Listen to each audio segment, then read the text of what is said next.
Anyone ever tell you you look like Kevin Owens? As a matter of fact, they have. Hey everybody, and welcome to this new series I've decided I'm going to start up called First Time DM Diaries.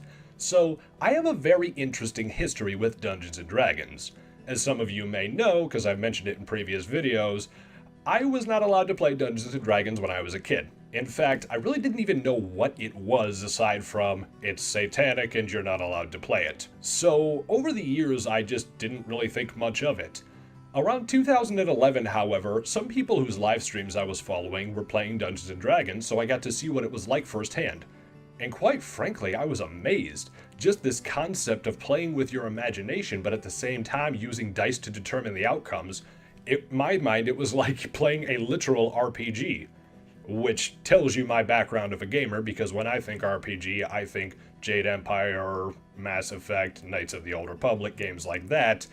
But seeing it done manually was a whole new world for me. So over the years, I started seeing some other YouTubers talking about Dungeons & Dragons. The first big one for me was the Counter Monkey series by Spoony from the Spoony Experiment.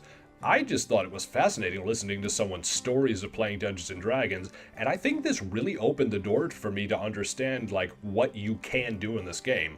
Which is to say, anything. I also, over time, started picking up on a couple more D&D campaigns.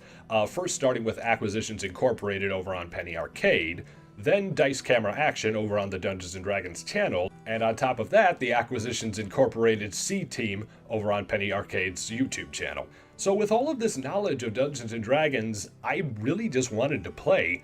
The problem was I didn't really know anyone who played it myself. Well, then I stumbled upon this series called Running the Game by Matt Colville. Some of you may be familiar with his channel, and quite frankly, even if it weren't for him getting me into Dungeons & Dragons as much as he has, he is legitimately one of my favorite YouTubers.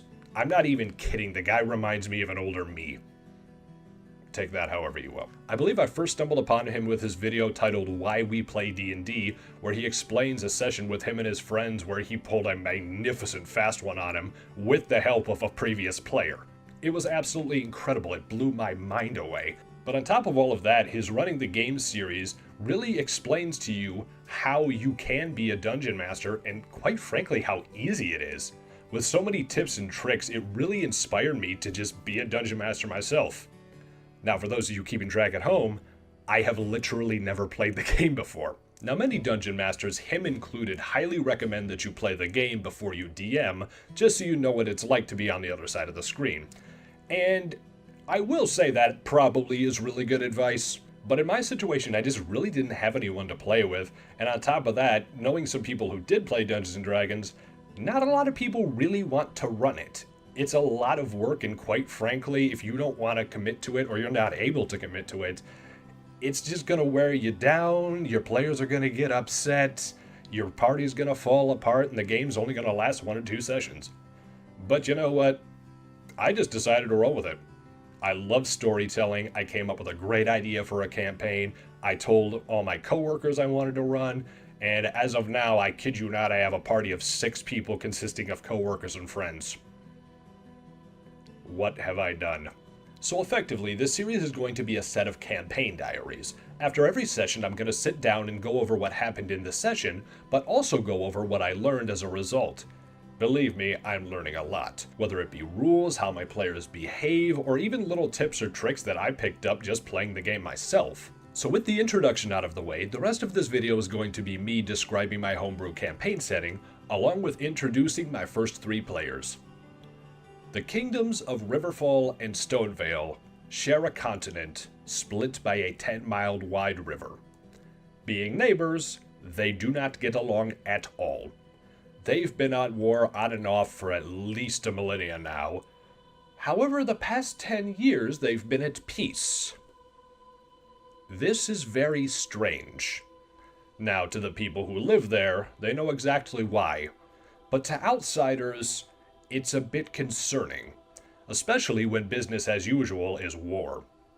This is where my 3 players come in. Player number 1, Hork the Half-Orc.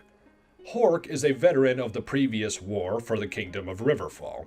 He decided to return to his home kingdom for reasons I still don't know because the character hasn't decided that. Anyway, Hork is a chaotic neutral fighter, and his philosophy on life is, I am going to do what is best for me. However, his character flaw, which I absolutely love, is my hatred for my enemies is unrational and unrelenting. So, anytime I get a chance to get him near Stonevale troops, they're gonna die horrifically. Hork is supposed to be played as a lower intelligence character, but the funny thing is he really doesn't have all that low intelligence, and even funnier as you'll see throughout this series, he's one of the smartest people in the party. Stay tuned. Player number 2, the Dread Pirate Dragonborn, Littlefoot. You're gonna be seeing a pattern here real quick. Littlefoot was born in the kingdom of Stonevale, but left for reasons that we hammered out around the second session. Suffice to say, piracy isn't very good business when you have two kingdoms patrolling up and down the same trade route constantly. He is a lawful evil paladin, and I will give him major credit. He does understand his code and carries the lawful part out quite well. Just don't give him an opportunity to breathe fire, or inns might burn down. More on that later. Littlefoot also has quite possibly the best flaw of all the characters, and that flaw is he cannot back down from a challenge. So quite frankly, whenever the players want him to do something, they'll just say, bet you won't do it. Bet. And finally, character number 3, Dimitri the Wood Elf Monk. Oh, I'm sorry, did I say Dimitri? I meant Petrie. Yep, you're gonna see this pattern continue. Petrie's background is that he was a street urchin, and his character is chaotic neutral. However, he and I debated a bit back and forth, and we actually have come to the agreement that he's chaotic evil. He just didn't know it yet. All 3 of these characters begin their journey on the trade ship the Gold Standard, heading to the kingdom of Riverfall. And that is where my campaign begins. So in the next episode, I'm going to be going over my very first session, what happened and what my takeaways were, titled, You Came Down Here. Been seeing you.